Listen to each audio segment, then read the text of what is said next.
ما زاغ البصر وما طغى ولقد رأى من آيات ربه الكبرى মেরাজের রাত্রিতে মুহাম্মদুর রাসূলুল্লাহকে তার রব বড় বড় নিদর্শন দেখিয়েছেন, জান্নাত দেখিয়েছেন, জাহান্নাম দেখিয়েছেন। জাহান্নামের মধ্যে বড় বড় পাপীদের সাজা দয়াল নবী দেখেছেন। তার মধ্যে একটি হলো আল্লাহর নবী জাহান্নামের মধ্যে দেখতে পাইলেন একদল লোক, তাদের ঠোঁটকে আগুনের কাঠি দ্বারা কাটা হইতেছে। মুহাম্মদুর রাসূলুল্লাহ জিজ্ঞেস করলেন, জিবরাইল, এই লোকগুলি কারা যাদের ঠোঁটকে আগুনের কাঠি দ্বারা কাটা হইতেছে? জিবরাইল বললেন এই লোকগুলি হলো আপনার উম্মতের, তারা সেই বড় বড় বক্তা যারা মানুষকে তা'মুরুনা বিল মা'রুফ, মানুষকে ভালো কাজের আদেশ দিত কিন্তু নিজেরা করত না। আল্লাহ রাব্বুল আলামিন বলেন, আতা'মুরুনান নাসা বিল বিররি ওয়া তানসাউনা আনফুসাকুম। ও লোকেরা, তোমাদের কি হলো? তোমরা তো মানুষকে ভালো কাজের আদেশ দাও কিন্তু নিজেদের কথা বলে যাও। ওয়া আনতুম তাতলুনাল কিতাবা আফালা তা'কিলুন।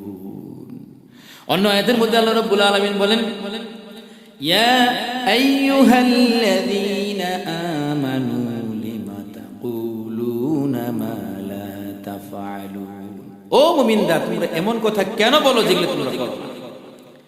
কাজেই যারা মানুষকে ভালো কাজের উপদেশ দেয়, বক্তাই হোক, একজন ওয়াইজি হোক, একজন দায়ী হোক, সে যদি নিজে আমল না করে তার শাস্তি এরকম। এরপরে আল্লাহর রাসূল দেখতে পাইলেন জাহান্নামের মধ্যে কিছু লোক যারা মুখের মধ্যে নিজেদের নখ দ্বারা মুখকে আস্তাইতেছে আর সেই গোশত খাইতেছে। জিবরাইলকে জিজ্ঞেস করলেন, জিবরাইল, এই লোকগুলি কারা যারা জাহান্নামের মধ্যে নিজের নখ দ্বারা নিজের চেহারা আশ্রি নিজের গোশতকেই নিজেরা খাইতেছে? জিবরাইল বললেন, এরা হলো আপনার উম্মতের সেই লোক যারা মানুষের গীবত করত, পশ্চাতে তার সমালোচনা করত। আল্লাহ রাব্বুল আলামিন বলেন, ওয়ালা ইয়াগতাব বা'যুকুম বা'যা, তোমরা পরস্পর গীবত করো না। তোমরা কি তোমাদের মৃত ভাইয়ের গোশত খাইতে পছন্দ করো? যদি গোশত খাইতে পছন্দ করো তাহলে গীবত করো। বুখারীর হাদিসের মধ্যে আছে আল্লাহর রাসূল বলেছেন, ওয়ালা ইয়াগতাব বা'যুকুম বা'যা, পরস্পর মুসলমান একজন অপরজনের গীবত করবে না।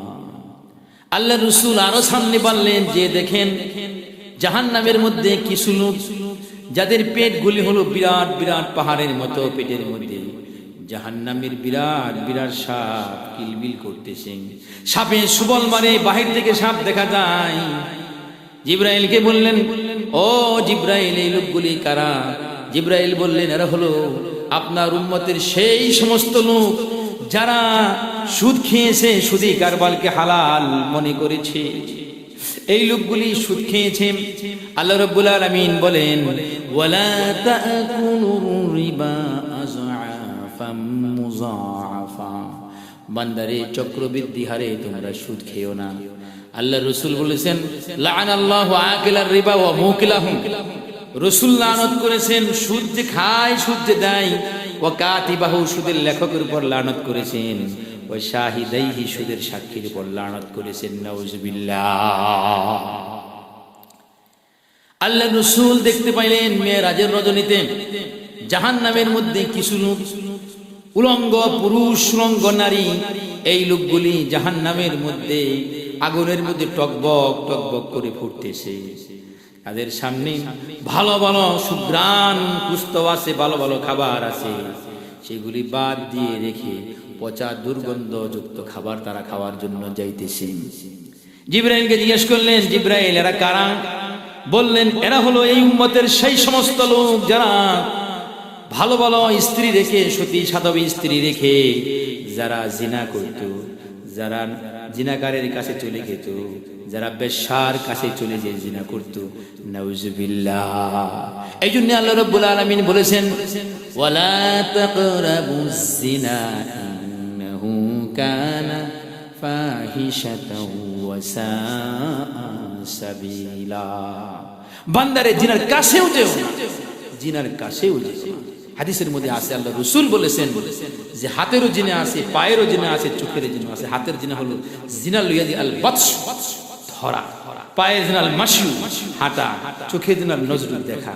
কাজে জিনার কাছ থেকে এই যে কাজগুলি বলা হলো, একটা হলো যে মানুষকে সৎ কাজের উপদেশ দিয়ে নিজে আমল না করে তার কি শাস্তি, গীবতকারীর কি শাস্তি, সুদখোরের কি শাস্তি, জিনাকারীর কি শাস্তি।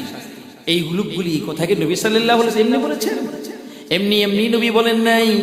নবী বলেছেন ওমা, আল্লাহ রাব্বুল আলামিন বলেছেন ওমা ইয়ানতিকু আনিল হাওয়া ইন হুয়া ইল্লা ওয়াহিয়ুন ইউহা।